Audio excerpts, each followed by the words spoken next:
Aux Jumpers, l'histoire de Marie Slessor, la Reine Blanche.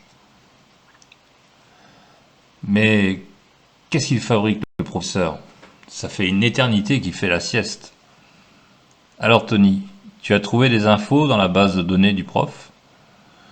Oui, Marie Slessor, la Reine Blanche du Calabar.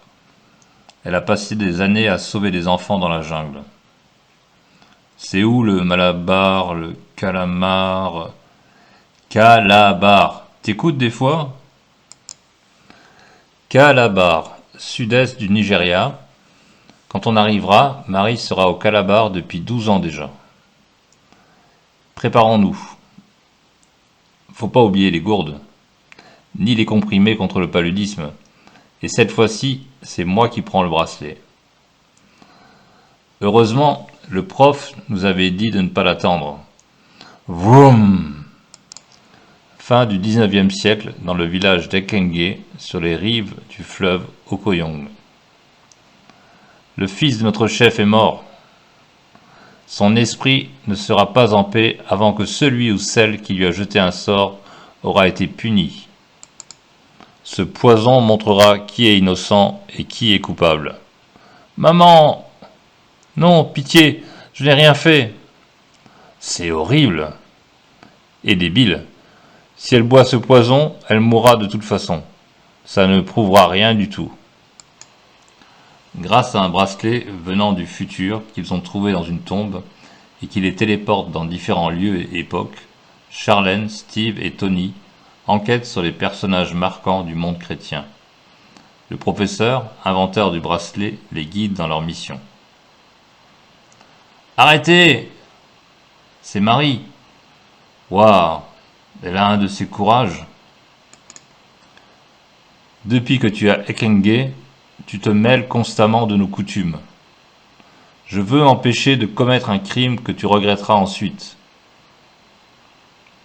Pour Dieu, la vie est précieuse. Arrêtez de tuer. Rentrons. Nous réglerons ça demain. Ok, on y va. Déjà, bzzz. Instantanément, quelques mois plus tard. Mais qui êtes-vous et d'où sortez-vous? Ce serait un peu long à raconter, mais on voulait vous rencontrer. Au fait, comment s'est terminée l'épreuve du poison? Ah, vous étiez déjà là? Comment c'est possible? C'est grâce à ce bracelet. Il nous propulse dans le temps. Quoi? La femme s'en est tirée? Oui, on a trouvé un arrangement. Le fils du chef a été enterré avec les honneurs, et pour l'accompagner dans l'au-delà, ils ont sacrifié une vache. Ouf! En venant de la brousse, on a entendu des pleurs d'enfants. Bizarre, non? C'est probablement le bébé abandonné il y a quelques jours. Non. C'est la coutume ici. Quand une femme meurt en mettant un enfant au monde, il doit mourir aussi. Quoi? Oui, il a un mauvais esprit. Vite, il n'y a pas une minute à perdre. Je sais où c'est. Il les abandonne toujours au même endroit. Quel sprint! J'aurais dû m'entraîner avant. Et il fait une de ces chaleurs. Ouin, ouin, ouin. J'y vais pas. C'est sûrement plein de serpents. Alors, mets le super zoom. N'aie pas peur. C'est fini. Je vais bien m'occuper de toi. Les mauvais esprits vont se venger. Ils puniront cette femme. Elle a été piquée partout par les fourmis. Regarde. Dis, on était comme elle quand tu nous as trouvés toutes les deux? Oui, ma chérie. Vous êtes jumelles? Oui. Ici, on abandonne aussi les jumeaux. Les gens pensent qu'un des deux a un mauvais esprit pour père.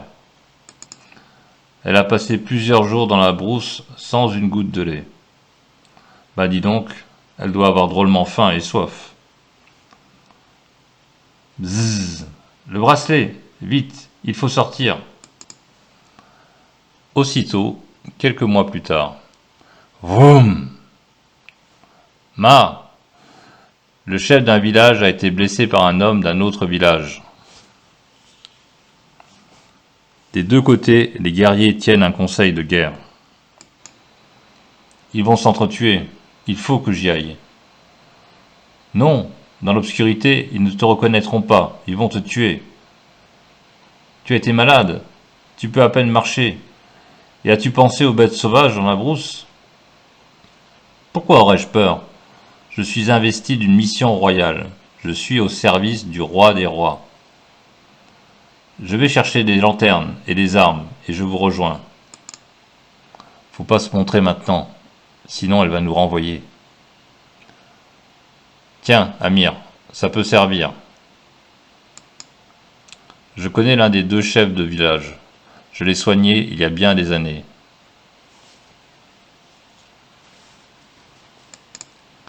C'est interminable. Je rêve d'une douche. Et moi d'un bon lit. Crac. Chut. Vous avez entendu? Un craquement de branches. Encore vous? Mais comment? J'ai un peu de mal à comprendre. Qu'importe. Trop tard pour rebrousser chemin. Le temps presse. En route. À l'aube. Ils vont attaquer. Cours, Ma. Cours. Boum, boum, boum. Arrêtez!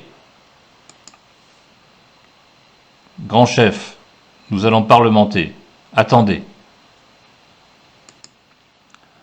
Je suis venu pour vous aider à régler ce différend de manière pacifique et juste. Merci d'être venu. C'est vrai, le jeune de notre village était ivre et a blessé leur chef. Mais le village n'a aucune part à cela. Qu'est-ce qui se passe? Pas la moindre idée. Tu m'as sauvé la vie il y a quelques années. Parle-leur et aide-nous à faire la paix. Relève-toi. Les palabres sont interminables. Zzz, zzz. J'ai les yeux qui se ferment tout seuls. Il faut rester éveillé. Nous avons besoin d'un maximum d'informations. Mais c'est inouï. Je ne peux pas accepter ça. Restez. On va en reparler. Et les palabres reprennent. Finalement, au coucher du soleil, Dieu soit béni, la guerre a été évitée. Zzz, c'est fini pour nous. Marie Slessor est une femme vraiment exceptionnelle. Oui, elle a accompli un travail remarquable. Elle a contribué à faire évoluer les mentalités. Les jumeaux n'ont plus été tués à la naissance, ni les bébés dont la maman mourait en les mettant au monde. Et en plus, des églises sont nées là-bas. Elle a fait la différence, là où Dieu l'avait placée. Moi aussi, j'ai envie de faire bouger et d'améliorer les choses, là où je suis. La vie de Marie est un super témoignage pour le Comité des Nations que nous allons bientôt rencontrer. Fin. Sachez que vous trouverez dans les commentaires de cette vidéo le lien de téléchargement de cette BD chrétienne de Tournesol sur le site médiathèquechrétienne.fr. Merci et à bientôt.